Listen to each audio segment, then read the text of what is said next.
দেখুন, আমরা নির্বাচন সময় অঙ্গীকার করেছিলাম যে আমাদের যারা সমস্যা আছে তাদের দিকে আমরা খেয়াল রাখবো এরকম একটা। আজকে শহীদ প্রেসিডেন্ট শাহাদাত বার্ষিকী আমরা চিন্তা করলাম ওনার এই শাহাদাত বার্ষিকী উপলক্ষে এটা সবচেয়ে একটা ভালো উপহার হতে পারে। তো সেই জন্য আজকে আমরা এই আগে থেকে রেডি করে রাখছিলাম।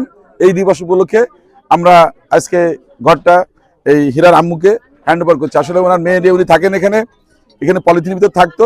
এখানে সমস্যা আছে, যেহেতু এটা পৌর জায়গা, এখানে ইচ্ছে করলে অনেক কিছু স্থাপনা করা যায় না বা অনেক ধরনের সমস্যা আছে। বাট যেহেতু তারা একটা পলিথিনের ভিতরে বসবাস করতো, তাদেরকে ছোট্ট পরিসরে তাদের যে জায়গাটুকু আছে তার উপর একটা বসবাসের উপযোগী একটা ঘর করে দেওয়া হয়েছে। আলহামদুলিল্লাহ, এখন তারা অ্যাটলিস্ট বৃষ্টি রোদ বা রাতের বেলায় যে তাদের যে শিশির পড়তো বা যে সমস্যা ছিল শীতের সময়, এইগুলার তাদেরকে ভোগ করতে হবে না। আমরা মনে করি আমরা যারা সমাজে ভালো অবস্থানে আছি বা একটু সুবিধাজনক অবস্থানে আছি, তাদেরকে সাধারণ মানুষের দিকে খেয়াল রাখতে হবে।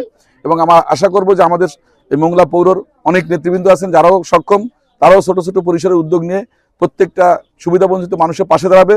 আমরা চেষ্টা করব এখানকার যে সমস্যাগুলো সেগুলো সমাধান করার জন্য। ইতিমধ্যে এখানে অনেকেই আমার কাছে আসছে, বিভিন্ন ধরনের দাবি দাবা তুলে ধরেছে।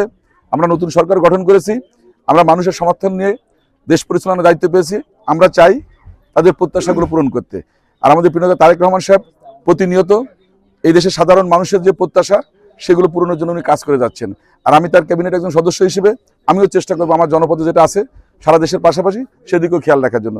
ভালো লাগছে যে তারা অত্যন্ত খুশি এই ঘরটা পেয়ে, যে তারা অ্যাটলিস্ট সুন্দর মতো তারা ঘুমাতে পারবে এবং নিরাপদে থাকতে পারবে। কারণ একটা মেয়ে নিরাপত্তার ব্যাপারও আছে। তো সে মানে এই জায়গাটা তার জন্য অনেক কাজে লাগবে এবং এই ঘরটা তার জন্য কাজে লাগবে। তো ইনশাল্লাহ আমি বলবো যে প্রেসিডেন্ট জিয়াউর রহমানের জন্য আপনারা দোয়া করবেন। তার শাহাদাত বার্ষিকী উপলক্ষে আমরা এই উপহারটা দিলাম, আপনারা সবাই এই পরিবারের জন্য দোয়া করবেন। Thank you.